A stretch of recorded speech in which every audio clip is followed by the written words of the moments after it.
Good morning, Bitcoin. We're live from sunny Southampton, England. Today is Friday, September 28th. My name is Thomas Hunt, and here's what's happening today in Bitcoin. The price of Bitcoin historically has always gone up during the MAD Tour. Perhaps this is a reason to donate more to the MAD Tour campaign, or maybe even help keep MAD Bitcoin enjoying and exploring Europe forever, as long as the price goes up, right? The price of Bitcoin was up 0.86% in the last 24 hours, with a last of 6,746, a high of 6,801, and a low of 6,443. That's $1 for 14,840 Satoshis, just on the other side of the 15,000 Satoshi barrier. Checking out the top story today, U.S. SEC files charges against Bitcoin-backed securities dealer. That's right, the SEC filed charges against the securities dealer OnePool, which was operating the 1Broker.com website, allegedly offering Bitcoin-funded security-based swaps outside of the U.S. and against its rules. They seek a permanent injunction, and according to the complaints, an FBI agent acting undercover was able to purchase security-based swaps on 1Broker's platform from the United States, although he did not comply with the discretionary investment thresholds required by federal security laws. The SEC also adds that users could open accounts on the platforms with their email address and a username only without providing additional information. International companies that transact with U.S. investors cannot circumvent compliance with federal security laws by using cryptocurrency, said the director of the SEC's Fort Worth regional office. He didn't add, but it seemed to be written at the bottom of the page, the word yet. Chart suggests the next Bitcoin bull run is on the horizon. All the media cares about is the price. Every article today is about the price. Why analysts see Bitcoin breaking out of the $8,800 resistance level very soon. 99.73% loss. Ari Paul's $1 million Bitcoin price bet looks doomed. But remember, it's always darkest before the dawn. Paul, who on December 21st, 2017, purchased Bitcoin options on Ledger X for $3,600 each, currently faces receiving around $10 when the calls expire in 3 months' time. But look at that smile. He's still got a chance with the bets expiring on December 28th, 2018. Bitcoin has to be at least $50,000 a coin by them in order for him to win his bet. As the express.co.uk tabloid says, huge Bitcoin price swing imminent as volatility indicator hits lowest point in 21 months. It might not be over yet for the $1 million Bitcoin bet. The public companies behind Bitcoin are trying to go public at a really bad time. That's right, not only is Bitmain IPOing in Hong Kong, but also Canaan Mining and eBang Mining. All three mining companies all attempting to IPO in Hong Kong under brutal market conditions. What's interesting about this is CNN, allegedly an investment website, doesn't seem to know the definition of the word opportunity. Opportunity. Companies in a popular industry are going IPO at a so-called bad time. This is an opportunity for investors, not something to be mad about. And as Bloomberg says, Bitcoin runs on paranoia. That's the beauty of it. Wealth was always protected by the threat of violence until the public blockchain came along. And that's right, public blockchain, because there is only one. Traditionally, the financial system that works on scale is worked by threats of violence. Enforced threat makes the system go round.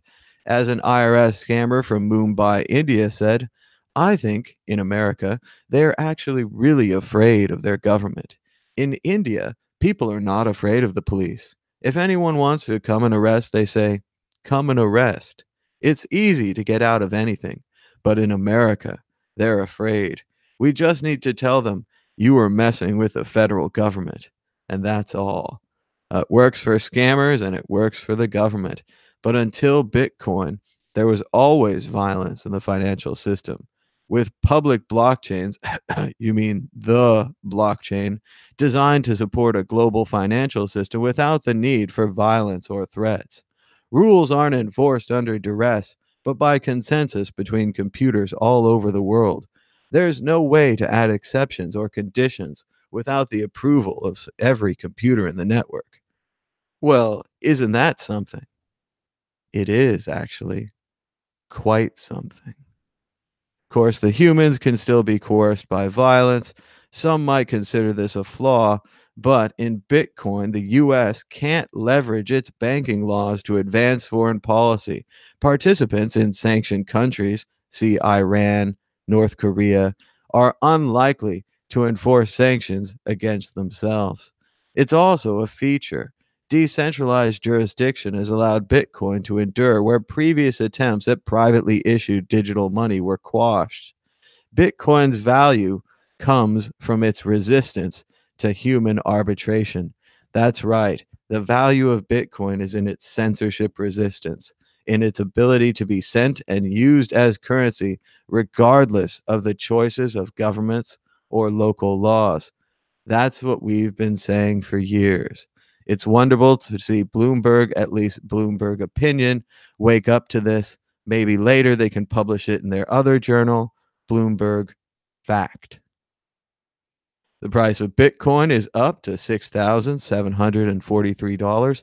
As you can see, the price always goes up during the MAD Tour. Support the MAD Tour by donating Bitcoin to the QR code on your screen right now. As you can see, we're 89% of the way towards our goal of $1,000 to help MAD Bitcoins cover the cost of flights and other things in Europe.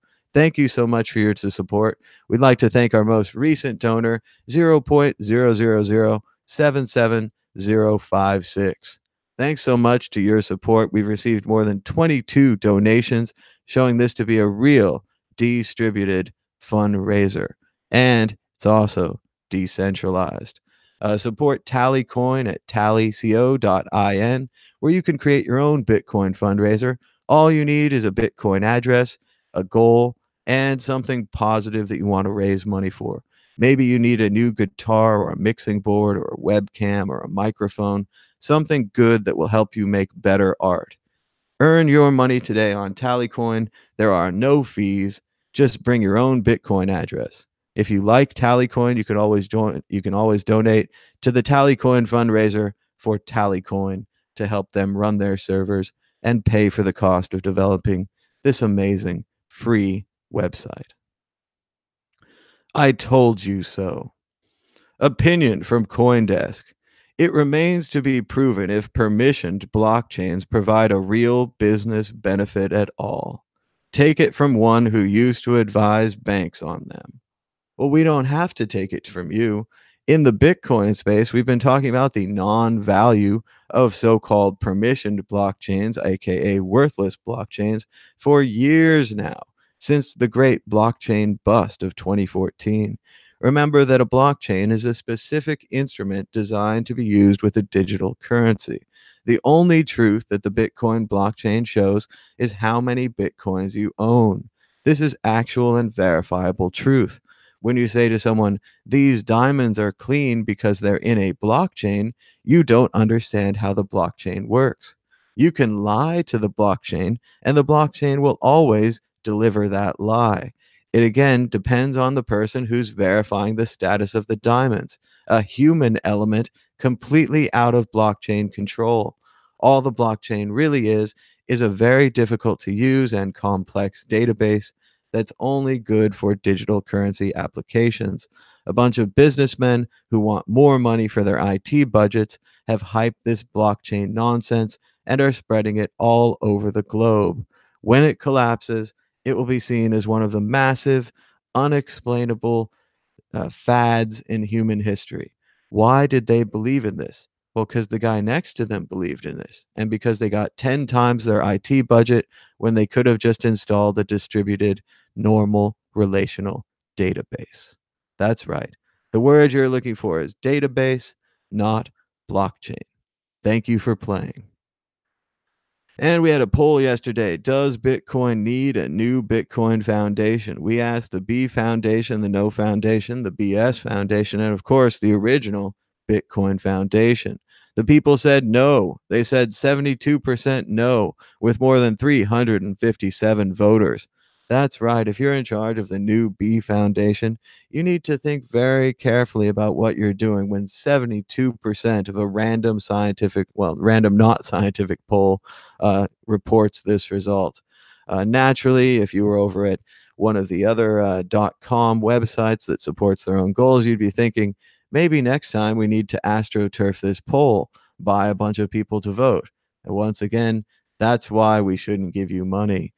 This is a big problem, as I've said before. It reminds me of the classic George Carlin bit. He's all powerful. He's all seeing. He's everywhere. But he needs money. Very questionable thing. Please donate to the tallycoin fundraiser. Feel free to pause this show right now. You can donate at the QR code on your screen. I'm in Southampton. Check it out. Shout out to my friends in Derby and Alrewas, Burton upon Trent, for hosting me in England and the UK. We're having a Bitcoin meetup tomorrow night. That's Saturday in London at around 5 o'clock. If I had to guess where it's at, I think it's at a place called the White Horse. But that just sounds like every single place in England. Check out the Mad Bitcoins Twitter account for more information on the Mad meetup in London. Keep an eye on this space on October 3rd or thereabouts. I'll be traveling to Prague for the HCPP convention, the Hackers Congress at Paralinzi Polis. I'm also looking at possibly adding an event in Malta. So please make sure that the donations keep coming in so that we can pay for flights and Airbnbs, maybe a couple of Ubers here and there. Having a great time in Europe. Definitely driving up the price of Bitcoin as usual. On the last Mad tour, you may have recalled, just as I was getting home from the tour is when Bitcoin truly began to go skyrocketing. So remember, the Mad Tour supports Bitcoin. If you enjoyed any of our videos, check out the World Crypto Network. We had interviews with Adam Back, Peter Todd, conference organizers, conference participants, much, much more, all live from the Riga Honey Badger Conference, all right here. And we're going to do the same thing in Prague. We're going to try to get as many interviews as we can. We might be able to set up the live couch like we had last year. My friend Ryan Taylor will be there to help live stream. Max Hillebrand will be there to co-host. We are all in about covering the Prague conference, and we'll be there very soon. So thank you so much for watching. Give us a thumbs up and a share. That helps more people find the show, and it's free. Subscribe down below. Hit the bell for notifications. And until next time, bye-bye.